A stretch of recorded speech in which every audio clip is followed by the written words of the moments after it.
My boyfriend didn't just break my heart tonight, he put a price tag on it.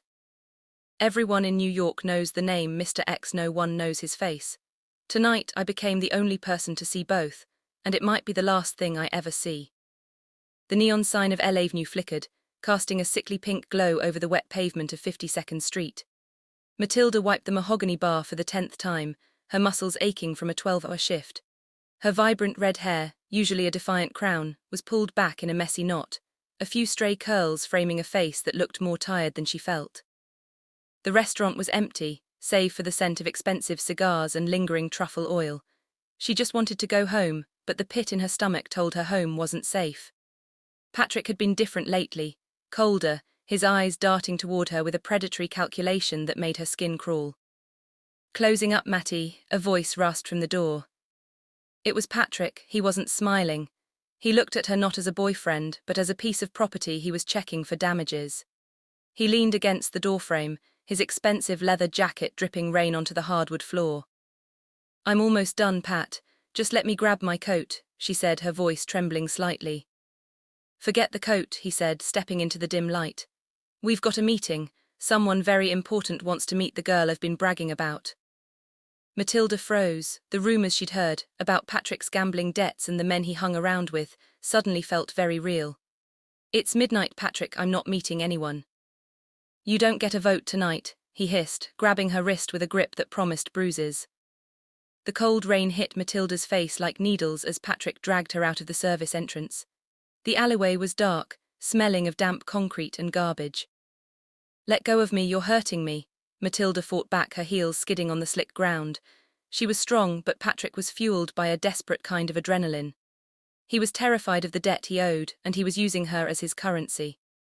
"Shut up," Patrick snarled, shoving her toward his black sedan. "You have any idea what these people can do? You're going to be nice, you're going to be sweet, and you're going to make sure they forget all about the money I owe. Do you understand?" He pinned her against the car door, his hand slamming next to her head. Matilda looked around frantically. The street was deserted. New York was a city of millions, yet she was utterly alone in the shadow of the skyscrapers. "I won't do it," she whispered, her red hair wild and soaked. "I'll scream."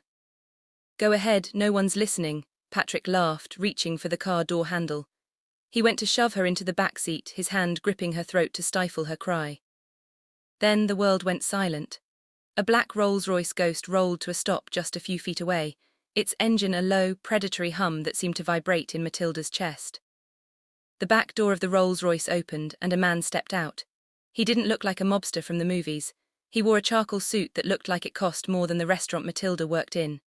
His hair was dark, his features sharp and aristocratic, but it was his eyes that stopped the breath in Matilda's lungs. They were deep obsidian pools that saw everything and felt nothing. This was Yu-Jun. To the IRS he was a venture capitalist. To the underworld he was Mr. X, the invisible man. He was the ghost in the machine of the city's commerce. "You're making a lot of noise," Yu-Jun said. His voice was smooth, like velvet over broken glass. He didn't look at Patrick. He looked straight at Matilda, knotting the hand around her throat and the terror in her green eyes. Patrick paled, his grip loosening. "Mr. X, I didn't know you were dining here tonight. This is my girlfriend, private matter." Yu-Jun took a slow, deliberate step forward. The rain seemed to avoid him, or perhaps he just didn't care that he was getting wet. "She doesn't look like she wants to go with you, Patrick, and I find I dislike being interrupted by the sound of a woman's struggle." "She's mine to handle," Patrick stammered, his bravado crumbling. "Nothing is yours," Yu-Jun corrected softly, "especially not something this rare." Yu-Jun signaled to the shadows behind him. Two massive men in black suits appeared as if from the air itself. "Your debt to the Valenti family," Yu-Jun started, finally looking at Patrick. "I bought it this afternoon, which means you belong to me, and everything you claim to own is now mine to dispose of." Patrick's eyes went wide. I can pay it, that's why I brought her. She's worth a lot, Mr. X, look at her. Red hair, perfect skin, she's a virgin, I swear." The sound of a fist hitting bone echoed through the alley. One of Yu-Jun's men had moved before Patrick could finish the sentence. Patrick crumpled to the ground, clutching his jaw. Yu-Jun didn't flinch. He walked over to Matilda, who was shaking uncontrollably against the car. He reached out, his gloved fingers tracing the line of her jaw. His touch was cold, but it sent a jolt of electricity through her that felt like a lightning strike. He was going to sell you, Yu-Jun said, his gaze intense, to men who would have broken you in a night. And what are you going to do? Matilda whispered, her voice cracking. Yu-Jun leaned in, his scent, sandalwood and expensive rain, filling her senses. I'm going to take you home, you're far too beautiful to be left out in the rain. He turned to his men.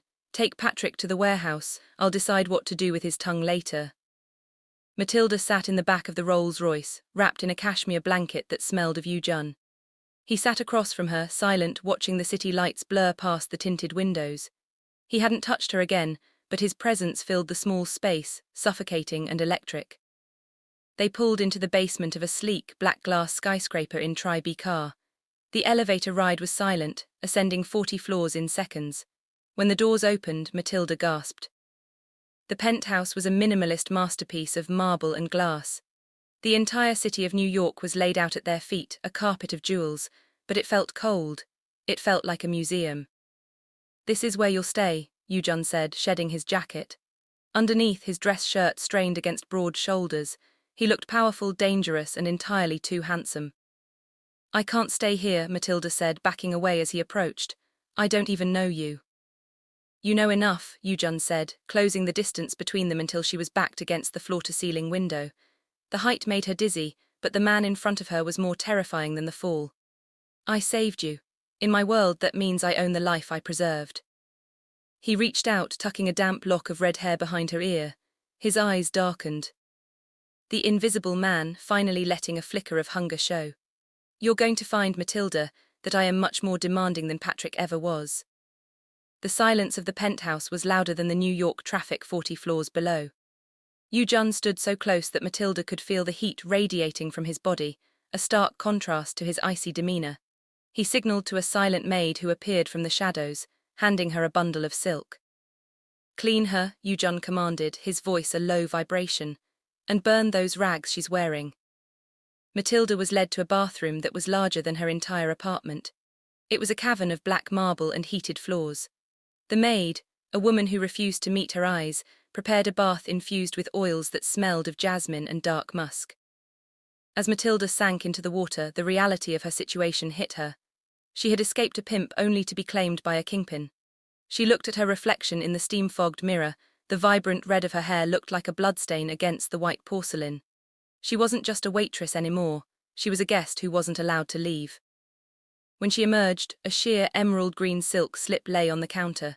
It was the exact color of her eyes. As she pulled it on, the fabric clung to her curves like a second skin, leaving almost nothing to the imagination. She felt exposed, a butterfly pinned under glass. Yu-Jun was waiting for her in the dining area, a glass of amber liquid in his hand. He had changed into a black silk robe, his chest partially exposed, revealing a glimpse of a dragon tattoo that snaked up toward his throat. When Matilda entered, his glass paused halfway to his lips. His gaze traveled slowly from her bare feet up to her trembling lips. The air in the room thickened, turning heavy with a sudden, dark tension. Sit, he said, gesturing to the chair at the head of the long obsidian table. I'm not hungry, Matilda defied, her chin lifting. I want to know when I can go home. My shift starts tomorrow at noon. Yu-Jun let out a soft, dry chuckle that didn't reach his eyes. You still don't understand. Patrick gave you to me to settle a debt of $2 million. In his mind, you were the payment. In mine, you are the interest. He stood up and walked toward her, his movements fluid and predatory. He stopped inches away, the scent of expensive scotch hitting her. You don't have a job anymore, Matilda. You don't have an apartment, you have me, and I suggest you start being very hungry for whatever I decide to give you. Matilda's temper, as fiery as her hair, finally snapped. I am not a piece of furniture. You can't just buy a human being. She turned to bolt toward the elevator, but Yu-Jun was faster. He grabbed her waist, spinning her around and pinning her back against the cold surface of the dining table. The silk slip rode up her thighs as he pressed his weight against her. Let go, she gasped, her hands pushing against his stone-hard chest. In my world, everything has a price, Yu-Jun hissed, his face inches from hers. His hand moved to her throat, not to choke her but to hold her head still. His thumb traced her lower lip, pulling it down to reveal her teeth. Patrick was going to let dozens of men touch you. I am far more selfish. Only I get to see this. only I get to break this pride of yours." He lowered his head, his lips brushing against the sensitive skin of her neck. Matilda let out a traitorous moan that she tried to stifle. The darkness of the room, the height of the building, and the sheer power of the man holding her created a terrifyingly spicy cocktail of fear and desire. Yu-Jun didn't take her that night. Instead, he forced her to watch as he worked. He sat at his desk, draped in shadows, making calls that decided the fate of shipping docks and international markets, while Matilda was made to sit on a velvet stool at his feet. "Why do they call you the Invisible Man?" she asked quietly, her voice hoarse. "Because I am the ghost in the machine," he replied, not looking away from his monitors. "I own the banks that hold the debt. I own the police who turn the lights off. If I disappeared tomorrow, this city would starve in a week, but no one knows my face, except you." He reached down, his fingers tangling in her red curls, pulling her head back so she had to look at him. "That makes you a liability, Matilda, or a queen. It depends on how well you behave."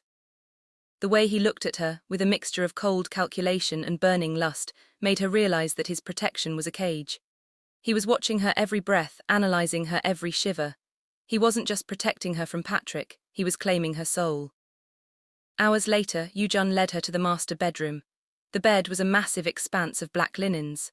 The wall-to-wall windows showed the city, but here it felt like they were the only two people left in the world. "Sleep," he commanded. "Where will you be?" Matilda asked, her voice small. "Right here," he said, shedding his robe. He was built like a warrior, lean muscle, scarred skin, and a presence that demanded total surrender. He climbed into the bed, pulling her back against his chest. Matilda stiffened, but the warmth of his body was an anchor in the storm of her life. His hand rested possessively over her heart, feeling its frantic beat. "Patrick is dead, isn't he?" she whispered into the darkness. "Patrick ceased to exist the moment he laid a hand on what belongs to me," Yu-Jun murmured against her ear. His hand slid lower, gripping her hip with a firmness that promised the morning would bring a new kind of intensity. "Close your eyes, little bird. Tomorrow your training begins." Matilda closed her eyes, knowing that the man holding her was a monster, but for the first time in years, she wasn't afraid of the shadows. She was held by the king of them. Morning light hit the penthouse with a blinding clarity that made the previous night feel like a fever dream. Matilda woke to the scent of espresso and expensive cologne. Yu-Jun was already dressed in a sharp, midnight blue suit, standing by the window. "There is a wardrobe in the dressing room," he said without turning around. "Everything is in your size. Throw away the rags you arrived in." Matilda walked into the dressing room and gasped. Rows of designer dresses, lace lingerie, and heels that cost more than a year of her tips at the restaurant lined the walls. But as she touched a red silk gown, she noticed something on the vanity, a delicate gold anklet. When she picked it up, she realized it wasn't jewelry. It was a GPS tracker disguised as a luxury accessory. "It's beautiful, isn't it?" Yu-Jun's voice echoed from the doorway. He walked over, knelt at her feet, and snapped the gold band around her ankle. The click sounded like a prison door closing. "Now, no matter where you go in this city, I will be the one who finds you." That afternoon, the invisible world bled into the light. Yu-Jun was hosting a business meeting in the private study. Matilda, dressed in a high-necked black dress that hugged her curves, was instructed to serve tea, a test of her obedience. The guest was a man named Chen, a rival from a faction that didn't appreciate Yu-Jun's recent takeover of the docks. Chen's eyes roamed over Matilda with a disgusting familiarity. "So this is the red-headed prize I've heard about," Chen sneered. "Quite a distraction for a man who prides himself on being a ghost." Yu-Jun didn't look up from his papers. "She is not a distraction, she is an acquisition." "Is she?" Chen leaned forward, reaching out to touch Matilda's hand. Before his fingers could graze her skin, a steak knife was buried an inch into the table, vibrating right between Chen's middle and index fingers. "Touch her," Yu-Jun said, his voice dropping to a terrifying subsonic growl, "and I will peel the skin from your hands while you are still awake to watch it." The meeting ended abruptly. After Chen was escorted out, the air in the room felt charged with static. Yu-Jun was breathing heavily, his calm facade cracked by a raw, possessive rage. Matilda stood frozen by the tea service.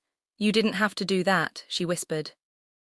"I have spent my life building a name that people fear to speak," Yu-Jun said, walking toward her, his eyes dark with a storm of emotions. "And yet, the thought of that man's filth on your skin made me want to burn this city to the ground." He grabbed the lapels of her dress, pulling her flush against him. The violence of the moment shifted instantly into a desperate, dark heat. He crushed his lips against hers, a kiss that tasted of iron and obsession. It wasn't a request, it was a reclamation. Matilda fought it for a heartbeat before her own hunger, born of weeks of fear and isolation, boiled over. She wrapped her arms around his neck, pulling him closer. He lifted her onto the mahogany desk, scattering millions of dollars worth of contracts to the floor. The invisible man was no longer a ghost, he was a man of fire and steel. "Tell me you want this," he demanded, his hands sliding up her thighs, bunching the silk of her dress. "Tell me you belong to the monster." Matilda looked into his obsidian eyes, seeing the reflection of a woman she didn't recognize, a woman who was no longer a victim, but the obsession of the most powerful man in New York. "I'm yours," she breathed, her voice a ragged confession. The scene that followed was a blur of shadows and skin. Yu-Jun was a demanding lover, his touch a mixture of worship and dominance. He mapped every inch of her body as if he were memorizing a secret language. In the heat of the moment, the power dynamic shifted. For all his control over the city, he was utterly enslaved by the red-headed woman beneath him. Afterward, as the sun began to set over the skyline, Matilda lay across the desk, her hair a chaotic halo of red.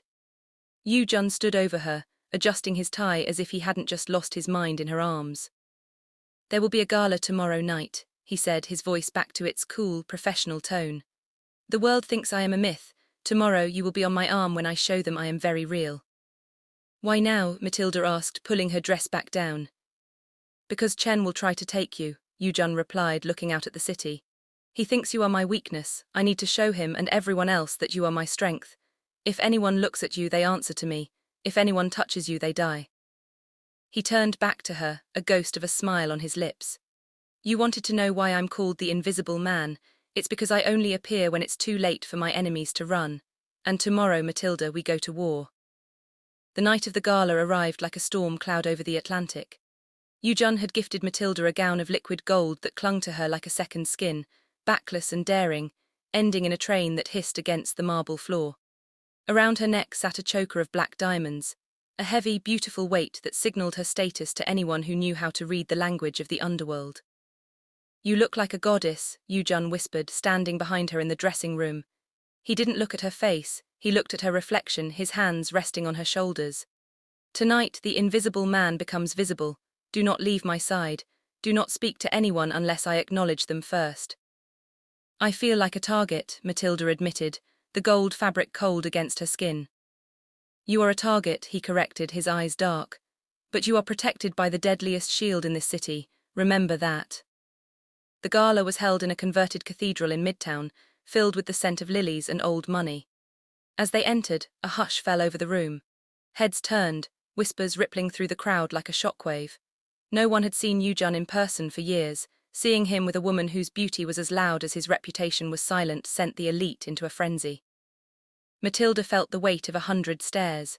She saw their associates, men with cold eyes and women with frozen smiles. These were the people who ran the world from the shadows. "Stay close," Yu-Jun murmured, his hand a firm pressure on the small of her back. Suddenly, a group of men approached, led by a man even older than Chen, with a scar running through his eyebrow. "Mr. X, I thought you were a ghost story we told our children to make them behave." "I am the story that comes true when they don't," Yu-Jun replied, his voice a calm, chilling breeze. As the night wore on, the tension became physical. Matilda was handed a glass of vintage champagne by a waiter whose hands shook. Just as she went to take a sip, Yu-Jun's hand clamped around her wrist. He took the glass from her, his eyes scanning the crowd until they landed on Chen, who was watching from a balcony above. Yu-Jun didn't say a word. He poured the champagne onto the white tablecloth, where the liquid sizzled and turned a faint, sickly yellow.